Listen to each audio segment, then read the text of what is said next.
Good morning, ladies and gentlemen. I'm meadsyreplays. Welcome back to the channel. In today's video, we are going to be talking about the Object 140 and what I would change about the tank, because as we know, wargaming over the years have gave some tanks some love, like this tank right here, the T62. Wargaming have gave it so much love over the years, and they kind of sort of left out the Object 140.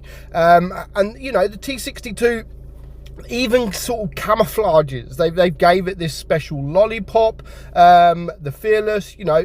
Yes, the lollipop camouflage is more for fun, but however, I do love the Terror camouflage for the Object 140.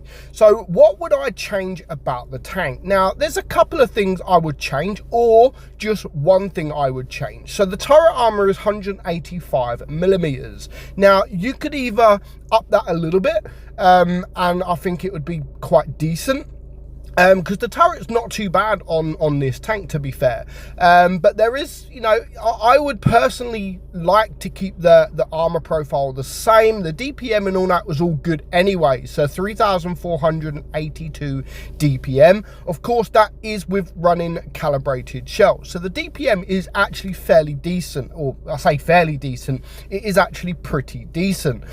So if you want to run it with the rammer, you're looking at sort of 3,655 with just over a 5-second reload. But any medium in tier 10, especially most tanks, to be fair, I would run the calibrated shells just to get that little bit more penetration. So with calibrated shells, 5.34 seconds on your reload, 264 on your AP pen, and 337 on your heat, 54 on your HE. So yeah, pen, it's a typical medium tier 10, not special at all.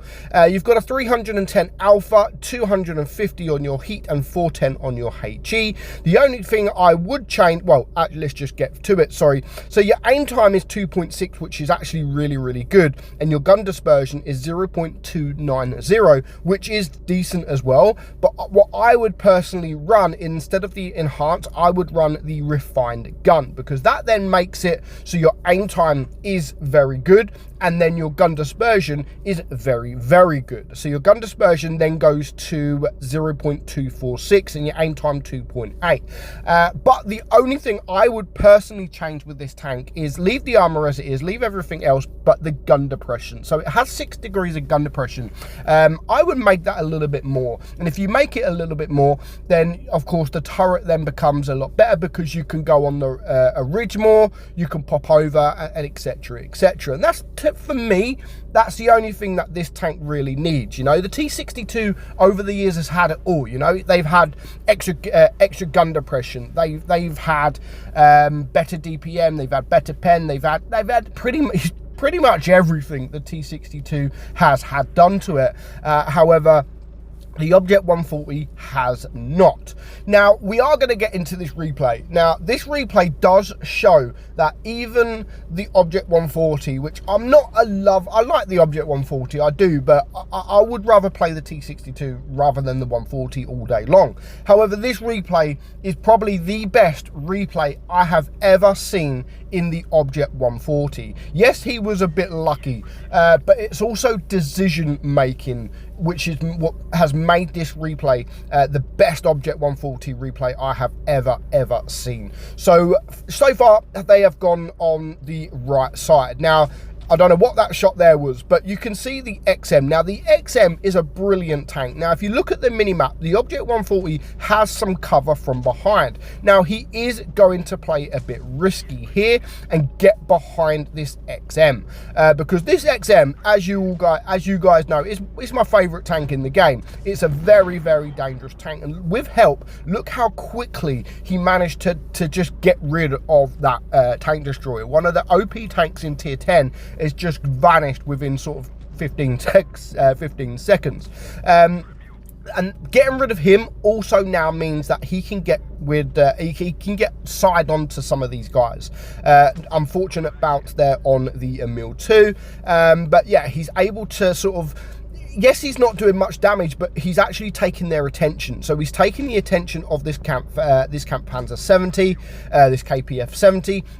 So that's one gun less looking at his team. So, you know, just rushing that XM has changed the next few minutes of this battle. Like, it's made it a lot easier. And even here, you've just seen it here, he's trying to bait a shot, he's trying to get on them angles, and look at the angles he's actually trying to show, and he's actually going to do it again in a minute, but I think the KPZ misses. So he's trying to angle himself so the guy can see his hull. Now from that kind of angle, it would be an auto bounce, so which happened on the first shot. Now the back chat, he has come behind, so of course he's going to turn his attention to the back chat because he is the quickest tank, he's a light tank. Now me personally, I would just keep going into this guy, but he kind of run away. I thought maybe he thought he was going to destroy him with that shot, but yes, he's a one shot, but he's still dangerous. But what he's actually doing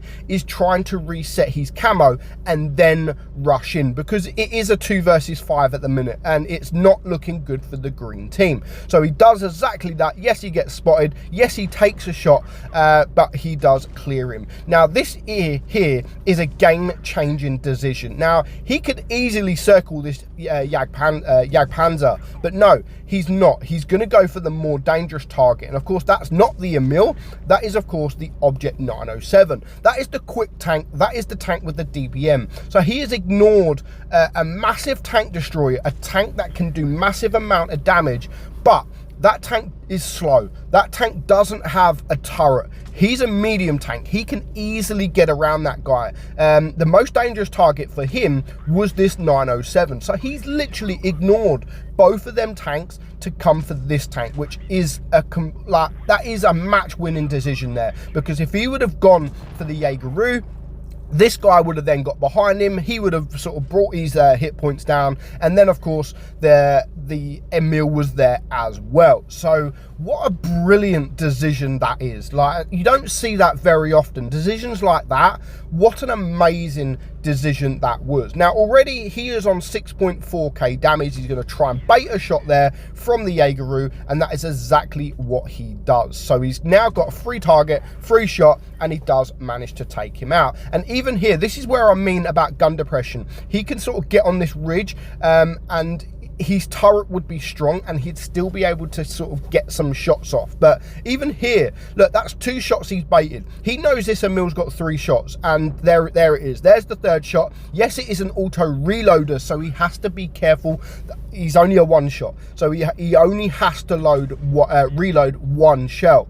He's going for the tracks as well to keep him there. Like, again, this is why everything that this guy has done this battle is why this replay is the best Object 140 replay I have ever seen. Brings him down to a 1 shot, and then from then, no problem whatsoever. All 7 kills, almost 9,000 damage. They just win on Supremacy, thanks for that last kill as well. And what a game that was. Now, don't look at that game thinking, wow, the Object 140 is truly amazing. It's a good tank, yes, but this guy that's just played this Vanquisher has just made that look 10 times better than it is. What a game. Hold my beer.